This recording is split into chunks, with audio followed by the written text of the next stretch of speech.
Shalom, shalom once again, everyone. Amatziyahu here. It's been quite a long time since I've been on and have been able to upload anything. I hope that you all can um, forgive me about that, but so much has been happening over the past 10 or 11 months or so. But now it's time for me, and as I should say, the time requires expedience and commitment to the task at hand. So I'm here to continue on with food science, and we are we're going to be calling this one the Great Chemical Push. So we're here in Food Science Part 3. So I hope that many of you have had an opportunity to just be able to listen to the previous uploads that would take you to this part. I'm going to, make some changes. From the outline that I had set forth from the beginning.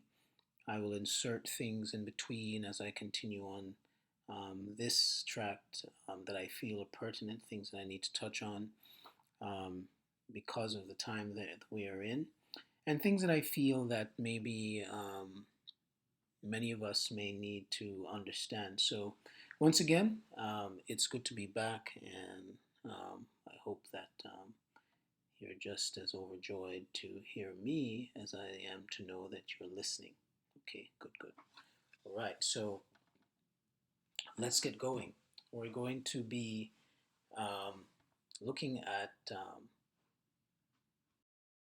how the groundwork have been set for where we are now. And I believe the year that we left off on here was approaching 1990. So as you see this next slide that comes up, um, we're going to just outline and see the number of farms that are currently active in the United States of 1990.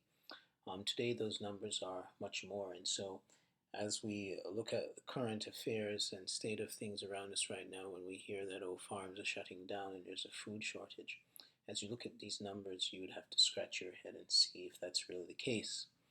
So, in 1990, there were 2,140,000 farms in the United States on about 1.1 billion acres. More than 40% of the land is rented. Some 600 million acres is cropland, right? So farmers are spraying more than 800 million pounds of pesticides on US corn crops. And 2 out of 5 people are expected to get cancer in their lifetime.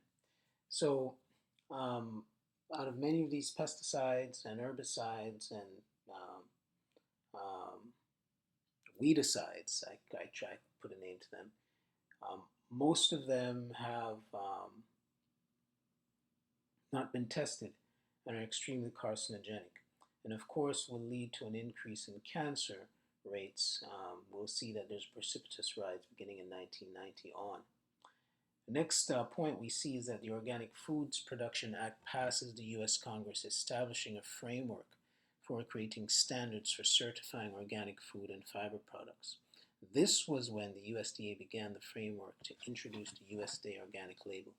Now, I must say, when the USDA organic label came into play, it really watered things down.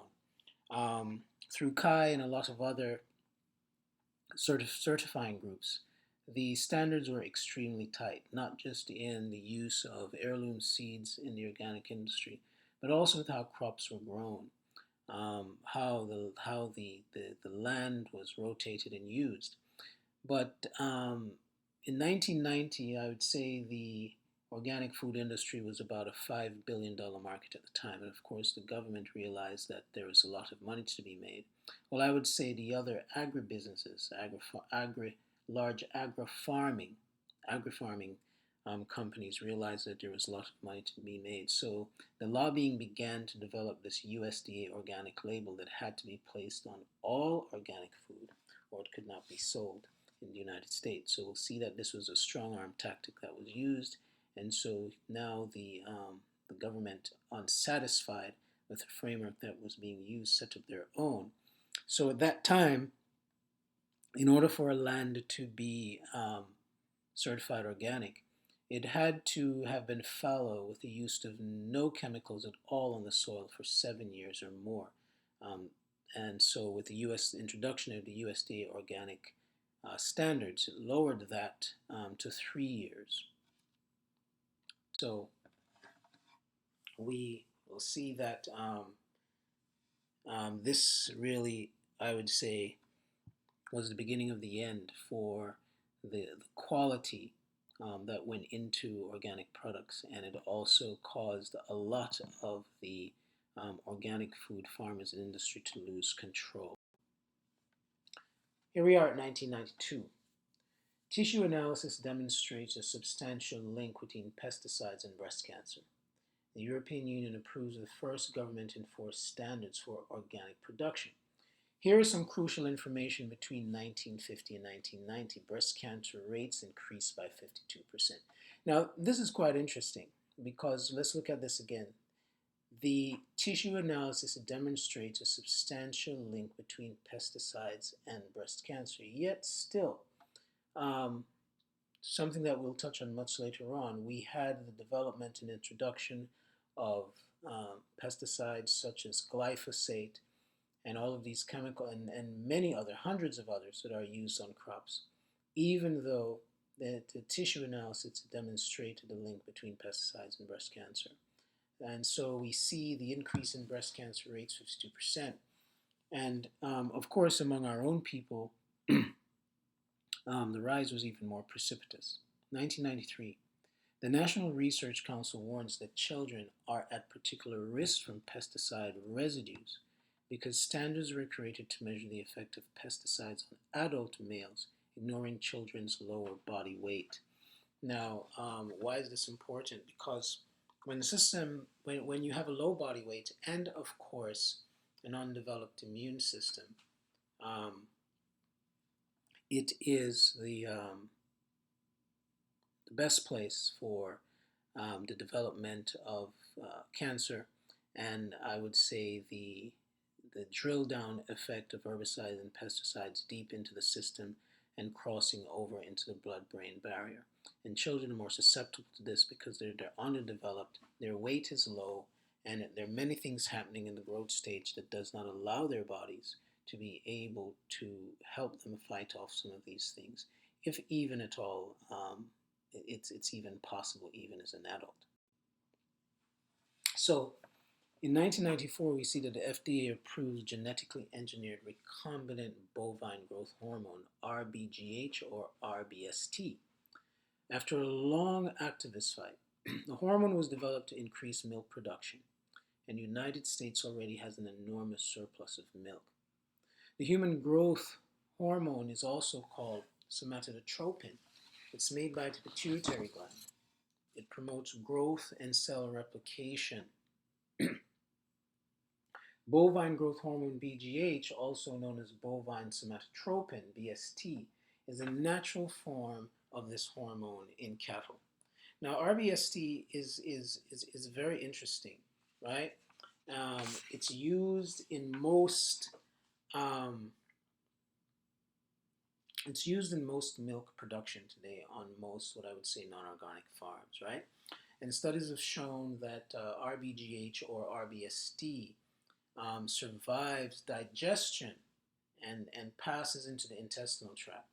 So the question is, why is this important? So the intestinal, what we call the intestinal epithelium, right? Once that gets exposed to what's known as the growth factor 1, this is a known link to colon cancer, but yet it is still used. As a matter of fact, if you read many milk products today, it will tell you that it will read something to the effect that studies have shown that there is no difference between animals or cows raised on or without RBST. Now, it doesn't tell you that RBST is not dangerous. It tells you that there's no difference, no discernible difference in the milk. Is that in taste? Is that in sight? It doesn't say. But these type of labeling is purposely misleading because what it will do it will cause the consumer to ingest these products, thinking that that it's good for them. So as we see here, recombinant bovine growth hormone. Okay, so genetically considering continuing in the same year, we see that genetically engineered flavor saver tomato is approved for sale. One of the things that's said when it came out on the market that it tasted terrible, and so it really wasn't bought by anyone. So studies link organochloride chemicals with male reproductive problems and breast cancer. Problems include a 50% drop in male sperm count in 40 years. Now, one of the things that are not mentioned here is the fact that breast cancer um, also began to rise in men. Many times when we hear about breast cancer, we just think women, but it's also very pervasive in men for the very same reason. A lot of these chemicals and a lot of these hormones. Okay, sales of organic food top $2 billion. The average sales increases have exceeded 20% per year since 1991. So I'll go back and make a correction. When I told you that at that time the organic food market was 5 billion, I got a little ahead of myself by a few years. It's 2 billion. Excuse me for that mistake. And so we see here at that time, a $2 billion market is a huge market just in the United States alone. So we see here that Monsanto and Delta and Pineland get federal permission to grow genetically modified Roundup Ready cotton. Now this is extremely important since a lot of clothes is made with cotton, right? So we're going to pause from the timeline and take a look at Roundup Ready Flex cotton and what you should know about it. It's still used today. It's very pervasive. As a matter of fact, it's probably most of the cotton that is used to make cotton garments in the United States and in other countries. Okay, Roundup Ready cotton or RR cotton, right, is genetically engineered cotton that has had its DNA altered to allow it to withstand the herbicide glyphosate, the active ingredient in Monsanto's herbicide Roundup. It is sometimes referred to as glyphosate-tolerant cotton. When planting Roundup Ready cotton, a farmer can spray the entire crop with Roundup, killing only the weeds and leaving the cotton alive. Now, so why is this dangerous? Because glyphosate causes cancer and of course will remain in the cotton. But let's go look at the cotton here for a moment. We see that the crops are being sprayed by the farmer with glyphosate, right? And the glyphosate does not kill the cotton. So of course, what we see here is that the cotton has been genetically modified to withstand the glyphosate. So I just want to lay something out to you so you understand how these chemicals actually operate. Now, let's take, say, Miracle-Gro, right? So when you buy Miracle-Gro, you couldn't take Miracle-Gro and put it on an heirloom seed. It would destroy the seed and make that seed unable to grow. But let's look at some other things. When you purchase the Miracle-Gro, which is all in the family of all of these genetically and chemically enhanced ingredients, Roundup, all of these things, you have to purchase a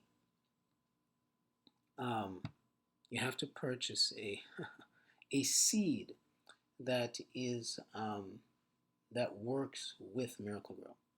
So once you plant that seed that works with Miracle-Gro, that has been genetically modified or genetically engineered, the seed will not grow to its full potential without the use of Miracle-Gro. But here's the kicker, right? Once you have used the Miracle-Gro in your soil, right, in your garden soil, it alters the chemical composition of the soil, thereby making any other seed that is not a manufactured seed that works with Miracle-Gro makes a regular seed unable to grow in that soil. So these things are very important to understand when we look at companies like Monsanto and a lot of these other countries that look to own nature and look to own the seed. So we see here again, why is this dangerous? Glyphosate causes cancer and of course will remain in the cotton. This is fact. This is peer-reviewed fact. This is not conjecture by those who seem to want to have a problem with the use of what you call glyphosate tolerant cotton or Roundup Ready cotton. And so this is what many cotton products today are utilizing. So um, um, let's let's look at the next slide. So we see Roundup Ready cotton current product. So let's look at how it works here. We see that it's used in approximately 2/3 of U.S. cotton acres, right? That is a lot. Over the top applications through fourth leaf node. So if we look along on this schematic I have here, we see that when we look at the fourth leaf node, once you got to the planting stage, we see that there is an over-the-top application through the fourth leaf node, right? Post-directed applications in the fifth leaf node through lay-by, right?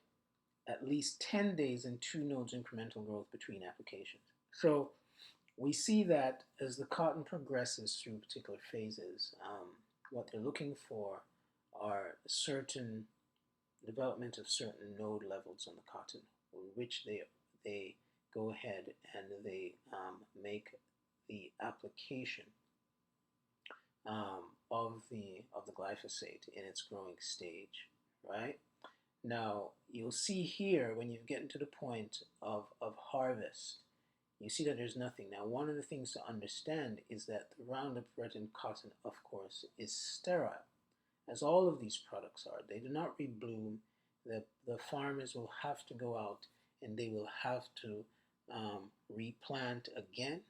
If you go back to that first stage, they're usually a sapling or something to that regard that they will have to put down. Or if they do put down, not saplings, they'll put down seed, which again can only spring forth from the soil that has been treated by the, I would call it the growth, for layman's term to understanding, the growth hormone, which will allow it to spring forth and into a plant phase. So we see that one of the cotton brands is called Tenflex Cotton. You know, we see these fancy names on products when we buy them, but we don't understand why they're named that. We think, oh, well, great, it's just something to, you know, catch our attention. It sounds great, but there's a coding behind it. So what has been the impact of this on herbicide use? Predictably, the introduction of Roundup Ready cotton resulted in the increase of glyphosate Roundup use, right? So let's look at something here for a moment.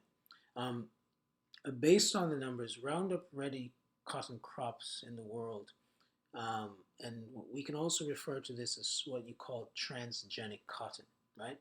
So after several years of widespread adoption of Roundup Ready cotton, weeds began to evolve and began to resist the glyphosate. So remember, if we go back, we listen, we see that the farmers were spraying, they would spray their crops and the weed would die and not the cotton.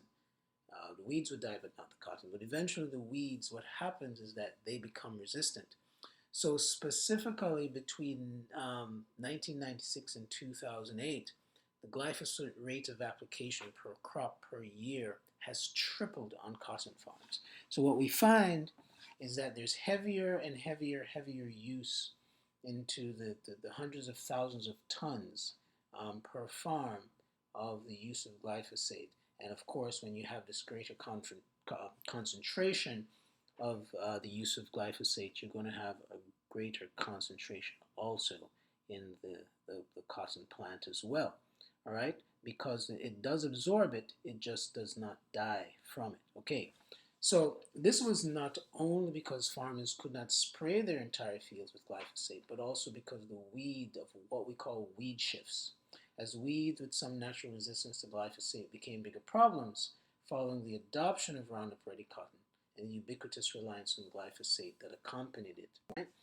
So How widespread is the use of Roundup Ready cotton? Right? Let's look at it. Non-organic, sorry, non-organic cotton is one of the most genetically engineered pesticide and chemically contaminated crops in the world. Over 90% of the cotton grown in the United States is genetically engineered, spliced with the Bt toxin and modified to survive the spraying of large quantities of Monsanto's controversial herbicide Roundup. Now, what does it say? It's spliced with the Bt toxin. What is Bt toxin? Botulinum toxin, right? So again, we look at this and we say, well, why is this going into something that is going to be used to provide fiber, or yes, let's call it fiber, to make the clothes that many of us will wear, right? GMO cotton is grown on 70 million acres across the entire earth, including most of the cotton grown in the United States, India, Pakistan, and China, right? While occupying a relatively small percentage of arable land globally, right, around the year of 2.4%, GMO chemical cotton crops account for a staggering 25% of insecticide sales worldwide. So imagine that. It accounts for only 2.4% of the arable land that is used. Yet they account for 25% of the use of insecticide sales um, every single year. And that number has now far exceeded 25%. Now, one of the things I really like to stress to everyone is the fact that on the arrests, there are no enemies when it comes to these things. The countries work together. They share the science for the development of a lot of these products. And in countries such as Pakistan and India, where a lot of these products are tested in their growth phases, and where a lot of these chemicals are refined, out of sight and unknown to many. However, as we go later on in looking at a lot of this, there's some videos that I will upload within these introductions. Within these that I will introduce rather into the presentations as we talk about some things that have happened in places like India, say over the past 12 or 15 years, in dealing with this issue, the high number of people that have died by exposure to some of these chemicals working in the factories, or that have just gone out into the general environment. Okay, so what are we left with? Not only do these pesticides linger on the clothes or next to human skin, it's very difficult to remove them even in the production phase. You're eating it. Keep in mind that most of the world's highly contaminated cotton seeds and cotton gin trash end up in animal feed, especially non-organic dairy, and in low-grade vegetable cooking oils, purchased by consumers or used in fast food restaurants and school cafeterias. Non-organic cotton is one of the most toxic crops, right, on the earth. Right? So let's kind of walk this out for a moment. One of the things you must understand is that with a lot of these companies, nothing goes to waste. A lot of the leftover matter and a lot of the byproducts during production are used for many other things. And one of the things that they are used for is for animal feed, right? And particularly in terms of the bovine feed. Predominantly, we're talking about in terms of ruminants. We're talking about cows, right? Now, why is this important? Because a lot of people are eating beef. They're eating their beef ribs. They're eating their steaks. They're drinking milk. They're having cheese. All of these things. Those that still go out and some of us, as we have changed into where we currently are in our walk, we have probably some of us may have never had those things at all, but some are still getting away from things like milkshakes and eating at fast food places where um, a lot of what's left over from the product, the processing of the cotton, or even some of the seeds or so on and so forth are given to animals. And so we see that this chain, right? So one of the things to also to keep in mind is that, if you're eating meat from an animal, you're not that the animal is not producing the protein and things that you're getting. The animal is getting that uptake from what it's eating. So if it's eating grass or grain or anything like that that is contaminated or is genetically modified or genetically engineered, whatever that uptake is going to be processed through that animal, and that you're going to be the one that's going to be the next level of uptake, which you're getting from the consumption of that meat. All right, so let's continue with our timeline. 1996. Congress unanimously passes the Food Quality Protection Act, Public Law 104-170, signed into law on the 3rd of August 1996 by Bill Clinton. This law amended the Federal Insecticide, Fungicide, and Rodenticide Act. Yeah? With regard to tolerances, the FQPA requires that the EPA do the following. Make a safety finding when setting tolerances that the pesticides can be used with reasonable certainty of no harm. Use this new safety standard to reassess over a 10-year period all pesticide tolerances that were in place when the FQPA was signed. And this was, of course, as I have here, smoke and mirrors, because it basically left the safety standards to be dictated by the chemical companies. And this is what we still have today.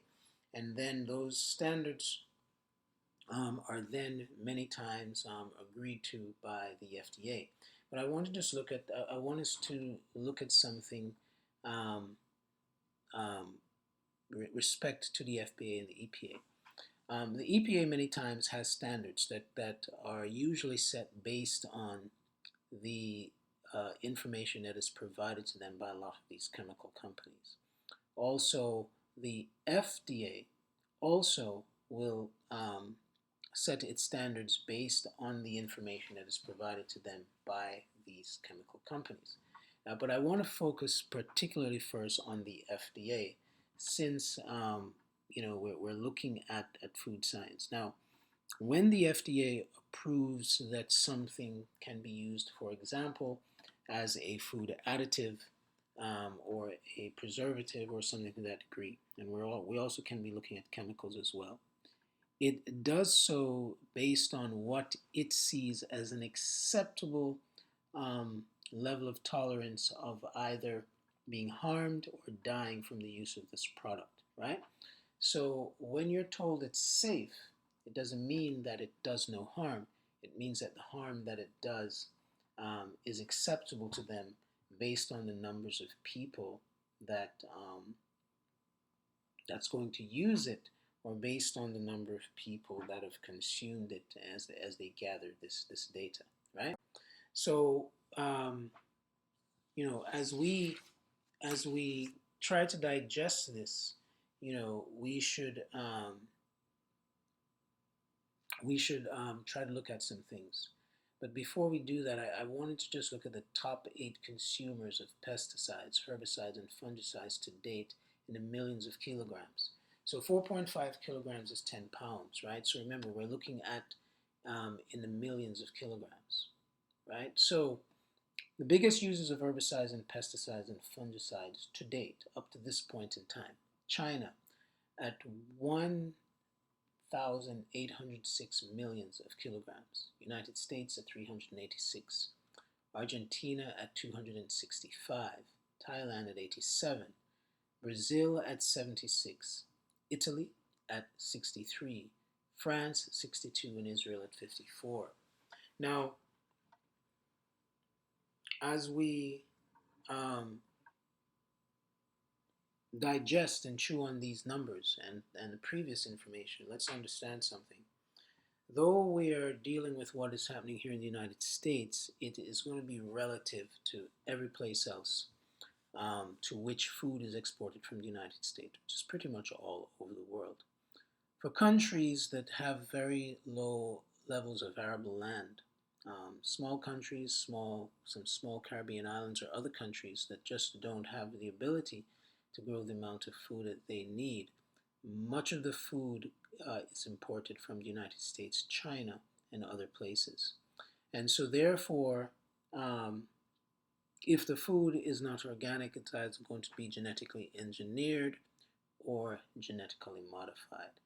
Um, that being the case, not only is the food going to be highly treated with herbicides, pesticides, and fungicides, things such as glyphosate, these things are increasing the rate of cancer um, in the so quote unquote Western world, and in many of these countries that before their high levels of importation um, of food, particularly from the United States and China, had relatively low levels of certain levels of cancer, such as colon cancer, right?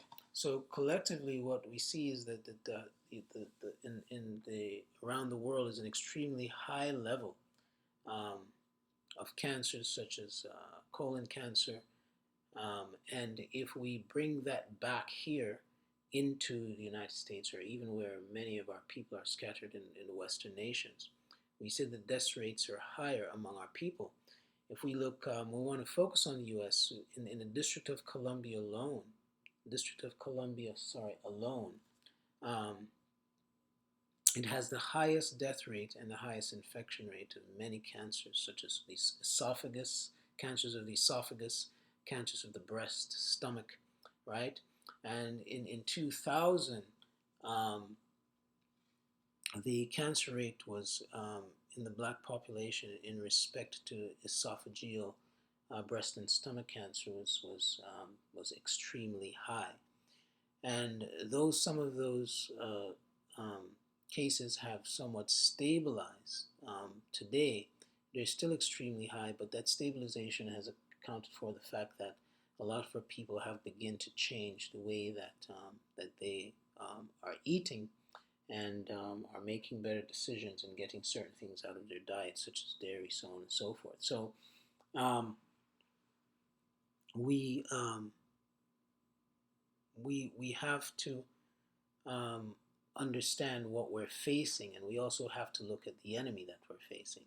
And I want to go back and remind us of when a lot of this began. It began in literally, in 1865, and we all know that this is supposedly when the transatlantic slave trade ended.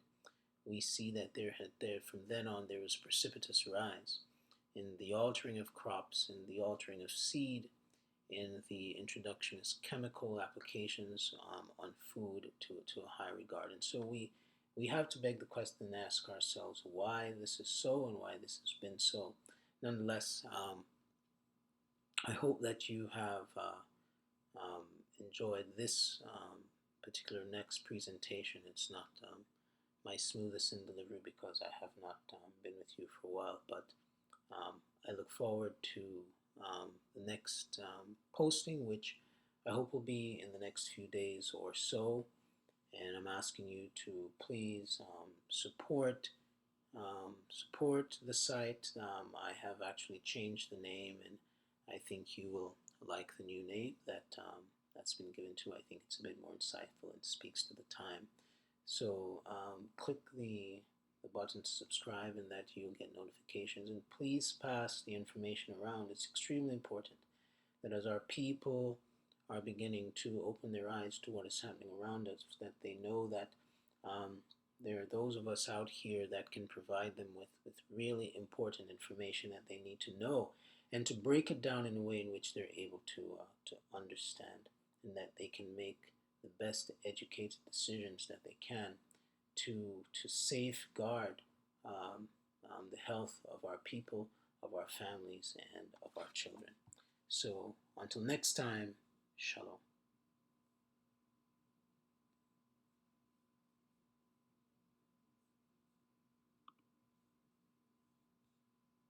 RBGH, or recombinant bovine somatropin RSBT, refers to bovine growth hormone that is made in a lab using genetic technology. So some RBGH products on the market differ chemically from a cow's natural somatropin by one amino acid. Both the natural and recombinant forms of the hormone stimulate the cow's milk production by increasing the levels of another hormone known as insulin-like growth factor, or IGF-1, as I previously mentioned. Now, why is this important? Many reasons. If you've ever seen what I would call an industrial um, milk farm, right? You will see that the cows mainly are kept inside. One of the interesting things you'll notice about the cows is that the tsetse, the milk cows, are usually hanging very low and are swollen. This is not the natural state of the tsetse or milk producing bladders on a cow. Now, the reason that you see the bladder being so large is the fact that when you use IGF growth factor 1 or RBST or RBGH, however you want to apply it, it causes a large bacterial growth within the milk bladder. And this is why you see this large hanging bladder beneath the milk cow. People that are ignorant and don't know any better will see this and think it's never been on a farm or understand how the milk cow should look. May think that this is normal, but that is because of the hormones that is being pumped into the animal. Now, this bacteria is one of the many reasons which they have not told you why the milk is pasteurized. Excuse me, because that bacteria has to be heated out, or you would not be able to consume the milk. So many of us, I hope, don't drink milk anyway. But for those that may still be drinking it and may buy cheese and so on and so forth, this is an important thing to know. Now, the growth factor, of course, once a person consumes this milk, that growth factor gets passed on to the person that's digesting this milk. And so, in my estimation, in terms of research and in terms of just epidemiological observation, not just of the increase in cancer, particularly among our people, but it's one of the reasons why you see this explosion in growth, particularly of our young men, when when the RBST or RBGH or IGF growth factor 1 with that amino acid knocked out and given to the animal, the interaction between that and male growth hormone in particular and the chemical complexities of that is something we look at later, but I just want you to keep that in mind.